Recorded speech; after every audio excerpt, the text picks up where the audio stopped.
Qu'est-ce que c'est que la réussite professionnelle? À la fois faire quelque chose qui vous plaît, dans lequel vous apprenez en continu, avec des gens qu'on aime bien, si on a la chance de les admirer en plus, c'est top. Et vraiment la pièce angulaire, maîtresse, c'est vraiment le sens.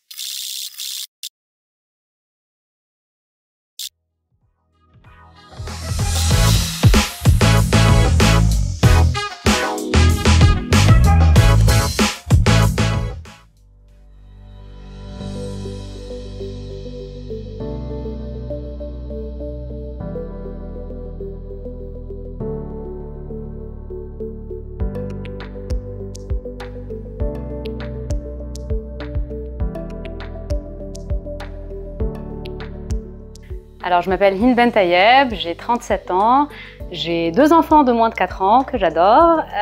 Je suis au Maroc depuis un peu plus de 10 ans et je suis issue de la promotion HEC Grande École 2010.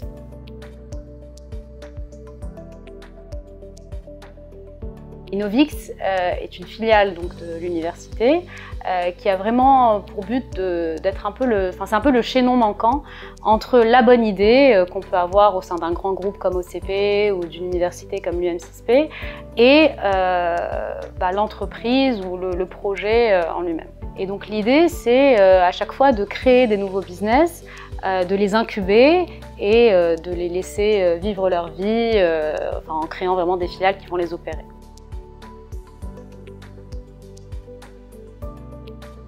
Avant peut-être de parler des enjeux spécifiques au Maroc, je pense qu'il y a un enjeu qui est commun à tous les pays, c'est vraiment d'avoir un développement industriel durable.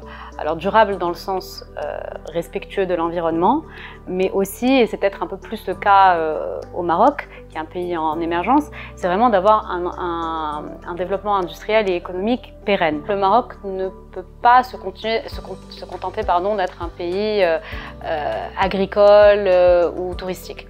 Surtout quand on voit tous les bouleversements climatiques qu'on vit en ce moment même, il y a vraiment un enjeu industriel très important, alors que le Maroc a déjà commencé à relever, notamment dans les industries automobiles et aéronautiques, mais que le Maroc peut et doit renforcer encore plus, parce que je pense qu'on a vraiment aujourd'hui des atouts indéniables et surtout l'opportunité de matérialiser ce potentiel-là.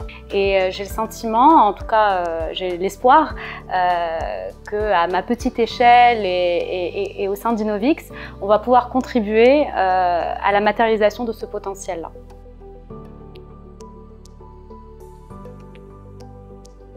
Je pense qu'on a vraiment tous un rôle à jouer et ça peut sembler un peu grandiloquent de le dire comme ça, mais moi quand je suis rentrée au Maroc en 2013, je suis vraiment venue au Maroc pour jouer un rôle dans l'émergence de mon pays et aussi petit soit-il, enfin il n'y a pas de petite contribution. Donc c'est vrai qu'on a tous tendance à se dire non mais c'est pas moi qui vais changer le monde.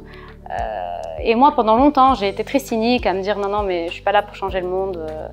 Et ben en fait je peux peut-être y contribuer un peu et c'est vrai que je suis très reconnaissante et honorée de faire partie d'Innovix parce que c'est une entreprise qui je pense a à la fois l'ambition et la volonté de faire ça, mais aussi a les moyens, en tout cas se donne les moyens de le faire.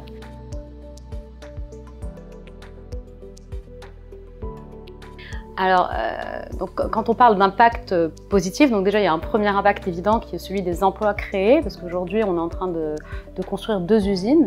Donc il y a déjà des premiers emplois qui sont créés lors de la construction, donc des milliers d'emplois. Ensuite des centaines d'emplois qui sont créés pour opérer ces usines-là.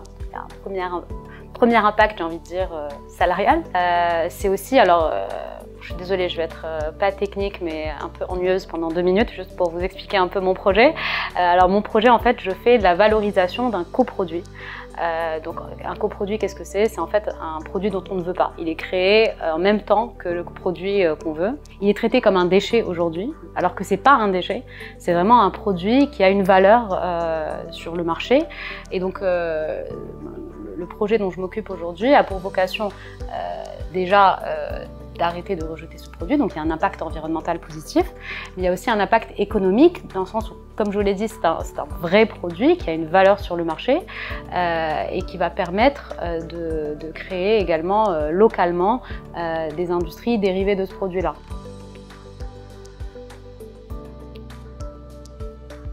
C'est hyper dur de donner des conseils, je trouve, mais si j'ai un conseil à donner, c'est vraiment de prendre le temps de vraiment réfléchir à ce qu'on veut faire. Réfléchissez vraiment à ce que vous aimez faire, à ce qui est important pour vous.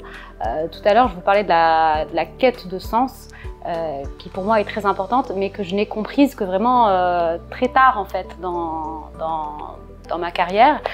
Il faut se faire confiance et c'est pas grave si votre intuition vous mène peut-être à un cul-de-sac, vous faites demi-tour, vous revenez, vous reprenez la route.